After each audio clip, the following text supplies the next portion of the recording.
really goes to two concepts. One is, as we train principals in the master's program, we train principals and curriculum people. So the focus there is pretty much on a department or school level. When we do the doctorate program, the focus there is on a whole district, because we're preparing people to be leaders in a larger context. So we just had a project that involves a study that was two high schools together formed one district. And so the person was involved in an action research project that involved both schools. Whereas at the master's level, it's really tied to a single school. I've got it. And what strikes me as you're speaking is if you had, say, 100, 200 projects that you can make available, that would be an amazingly rich resource. Yeah? But there's one that's missing, I think. And I think when you go back and talk to your colleagues, it might be worthwhile just saying, well, look, we've been involved in this kind of collaboration for several years. This is what we've actually accomplished, and you can see the evidence in these finished pieces of work by the students. Now, how do we explain how, as an organisation, as an institution, we've worked together to generate this? Because I think that part of the story would be inspirational for a large number of people that want to see this kind of systemic influence. Yeah, and I think to us, it's an easy story. Yeah. And the story is very simply that you have to build the culture of collaboration. And it doesn't matter what you're working on. If you have the people who are in a culture of collaboration, I wish we would have filmed some of our creative planning sessions where people say something and someone else just builds on it to a point where we may be arguing, but we were always moving toward the same purpose. To me, the whole notion, and I believe this is about the role of a leader anywhere, is that they have to be able to collaborate to the point of using the synergy of a whole group. We were fortunate enough to be able to bring faculty on board who were that type of individual, were that types of individual. We weren't, and I think many institutions are faced with a system where you have an existing body of professionals who have been trained a certain way, who want to maintain that certain way because they felt success. On the other hand, we had a graduate program that was non-existent to some extent, and we were able to foster. Today we have 12 full-time faculty members, all of whom are collaborators. I don't think you can fail with that, but I don't think it's very easy to replicate that in reality.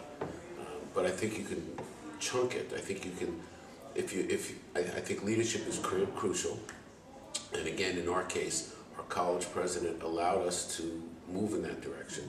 And I think there ought to be fostering of that kind of synergy elsewhere.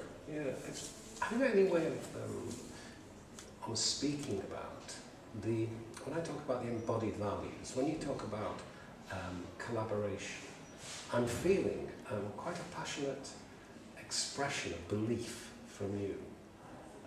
It's just coming, the whole body, and I've seen when you've been presenting, it carries this real commitment to a relational dynamics of the collaboration.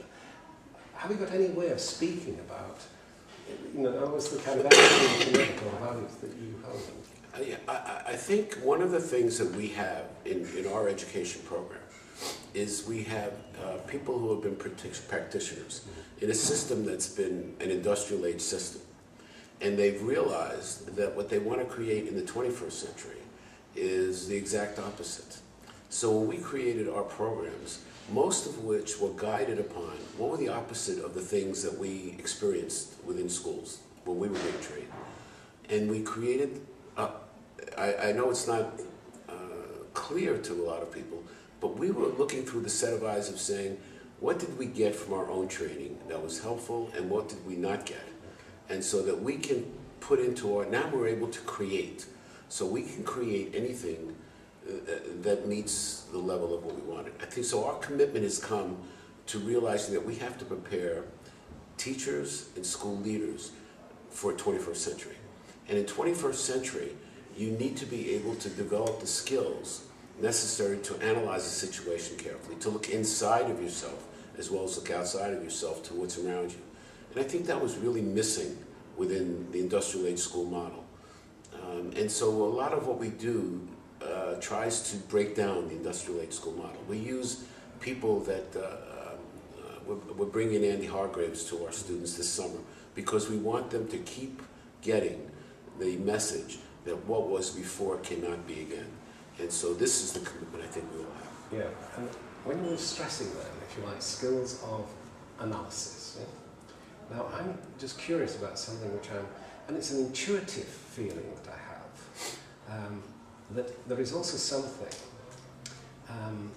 which are different to skills, which are to do with the quality of relationship that you wish to see. So within the organisation of schooling, for example, that some of your colleagues will experience, the quality of relationship that I'm just, as I say, intuitively feeling is also part of your way of being, is something I'm just curious about, and I'll just contextualise it in different parts of the world, especially within Japan and China. They have a collective sense of community, which tends to downplay the role of the individual. Now, in South Africa, if you listen to Nelson Mandela on YouTube talking about Ubuntu, it's a relational way of being, where the individual doesn't seem to have lost within the collective. So it's the I am because we are, that kind of quality. I was in San Diego last week, and I was talking to quite a lot of people who self-identified as Hispanic or Latino, and there was a quality of relational dynamic at work, which again seemed to keep the individual integrity, but within a sense of community. Now, I don't know if this is making sense to you. Yeah, it makes a lot of sense to us because it ties very clearly to one of the tenets that encourage us to do actual research is based on the role of leadership, whether it's leadership in the classroom or leadership in a school or in a district. And that leadership is servant leadership. And the role of servant leadership is that the person not give up his or her individuality, but must serve the organization before they can lead it. And the work of Robert Greenleaf has been very instrumental in our work. So we see our own, we want our leadership, the people who come out of our programs, to see themselves as servants. And as servant leaders, there are really three things they have to do. Whether they're teaching in a classroom for their students or they're leading a school, they must provide they must provide a system by which the organization can figure out where it wants to go, the classroom, the school, the district.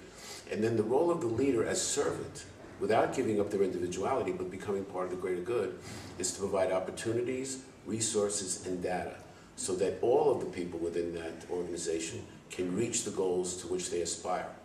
And that, to me, is the way, I think, in which you're describing the wholeness of the organization, where the leader is not one who can say, sit down and let me share my vision with you. Now we have a shared vision. No, we must do that together. Yeah. And then my job is to make it easier for you so that the whole organization can be successful. Yeah, what I'd love to do is send you the copy of the video, okay, which is actually, I think, very clear in terms of what I was hoping we could talk about.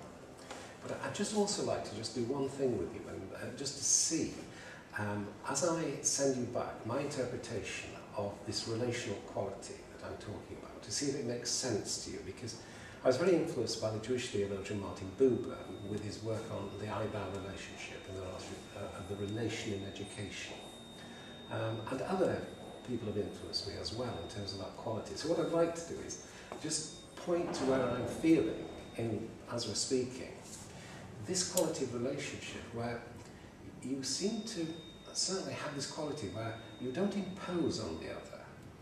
That I'm feeling, if you like, attracted into a space with you to inquire in a way which is exciting, it's energizing, but it's as if there's a lovely boundary which is not denying my sense of integrity, so you're not imposing. And there's something in that quality of relationship I'd just like to say, well, look, this is how I'm experiencing you in terms of that quality and the values that I'm talking about.